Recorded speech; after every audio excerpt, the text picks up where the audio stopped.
नमस्कार दोस्तों, मेरा नाम है रवि। स्वागत है आप सभी का मेरे YouTube चैनल सोशल चैटर पर।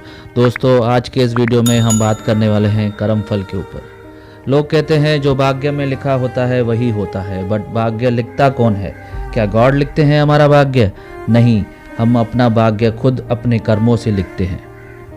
ऐसी ही एक कर्म फल की कहानी आपके साथ शेयर करना चाहता हूँ, तो आइए शुरू करते हैं। एक बार एक नदी के तट पर दो लोग मछली पकड़ रहे थे। सुबह से शाम तक वो नदी किनारे बैठे रहे, लेकिन दोनों में से किसी के भी कांटे में मछली न फंसी।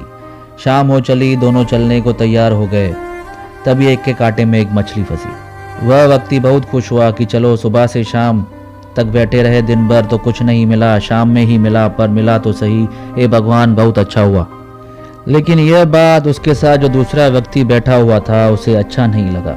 उसने पहले वाले से कहा, यह मछली मुझे दे दो। अब यह कहाँ मछली देने वाला था, पूरे दिन के परिश्रम का फल जो था उसने मना कर दिया। लेकिन दूसरा व्यक्ति जो खाली हाथ घर जा रहा था, थोड़ा दबंग प्रवृत्ति का था, उसने जबरदस्ती मछली छीन ली। दोनों घर की ओर चल पड़े। जिसके कांटे में मछली फंसी थी वो थोड़ा उदास होकर घर जा रहा था, और जिसने छीन ली वो थोड़ा खुश होकर घर जा रहा था। लेकिन जैसे ही दूसरा बंदा जिसने मछली छीन ली थी थोड़ा आगे बढ़ा, मछली ने उसके हाथ में काट लिया। उसकी उंगली से बहुत ज़्यादा खून बहने लगा। वह घर तक गया, मछली को घर पर रख सीधा डॉक्टर के पास चला गया। डॉक्टर ने उसके हाथ में मरहम पट्टी कर दी और बोला, 4 दिन में एक बार आकर मिल लेना। वह व्यक्ति 4 दिन के बाद डॉक्टर के पास गया, लेकिन यह क्या, घाव सूखने की बजाय और बढ़ गया। डॉक्टर ने फिर पट्टी वगैरह की और उससे कहा, अगले 3 दिन में ज़रूर आके दिखा जाना। जब नियत समय पर वह पहुंचा, डॉक्टर उससे देखने के बाद कहने लगा, हाथ की उंगलियां सड़ने लगी है, इन्हें काटना पड़ेगा, नहीं तो घाव पूरे हाथ में फैल जाएगा। उसे मजबूर होकर हामी भरनी पड़ी। डॉक्टर ने उसकी उंगली काट कर निकाल दी और फिर मरहम पट्टी कर दी।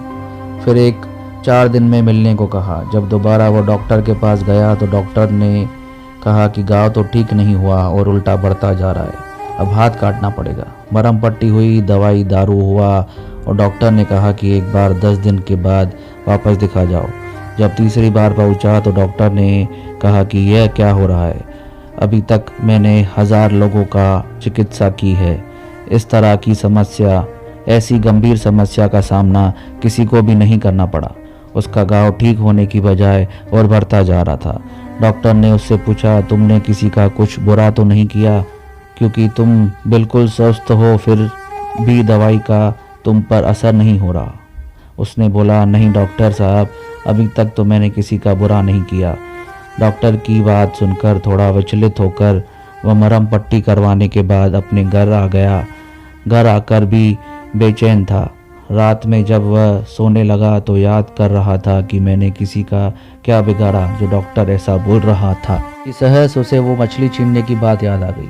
अगले दिन जैसे ही सवेरा हुआ, वो भागता हुआ उस व्यक्ति के पास गया जिसकी उसने मछली छीन ली थी, और बोला, भाई तुमने मुझे क्या बदुआ दी, क्या तंत्र मंत्र कर दिया, मेरा जीना मुश्किल होता जा रहा है, मैं ठीक नहीं हो पा रहा हूँ। उस व्यक्ति ने कहा, नहीं मैंने कुछ नहीं किया, बस जब तुमने मुझसे मछली छीन ली तो मैंने एक नज़र ऊपर डाली और भगवान से कहा, हे प्रभु, इसने मेरी पूरी मेहनत की कमाई चुटकियों में छीन ली, इसने मुझे अपनी ताकत दिखाई, मेरे घर में आज मेरे बच्चे भूखे रह जाएंगे, मैं कुछ नहीं कर सकता, यह बहुत ताकतवर है, हे प्रभु, आज इसने मुझे अपनी ताकत दिखाई, मालिक तू उसे अपनी ताकत दिखा दे, और मैं अपने बच्चों के लिए आज खाना नहीं जुटा सका, इसलिए मुझे माफ़ कर दे। दोस्तों, कर्म का फल मिलता ज़रूर है, इसलिए कभी भी बल का दुरुपयोग करके असहाय और निर्बल लोगों की हाय मत लीजिए, क्योंकि उसकी हाय यदि ऊपर वाले ने सुन ली फिर आपकी सुनने वाला कोई मिलेगा नहीं। हमेशा अपने बाजुओं पर भरोसा रखिए और भगवान पर विश्वास। आप अपनी मेहनत से वो सब पा सकते हैं जितना किस्मत आपको देना चाहती है, लेकिन कभी भी दूसरों का माल हड़प कर बड़ा बनने की कोशिश मत कीजिए। यही कर्म के सिद्धांत का असली सम्मान है। अगर आपको यह वीडियो पसंद आया तो प्लीज़ लाइक, शेयर, सब्सक्राइब कीजिए। धन्यवाद।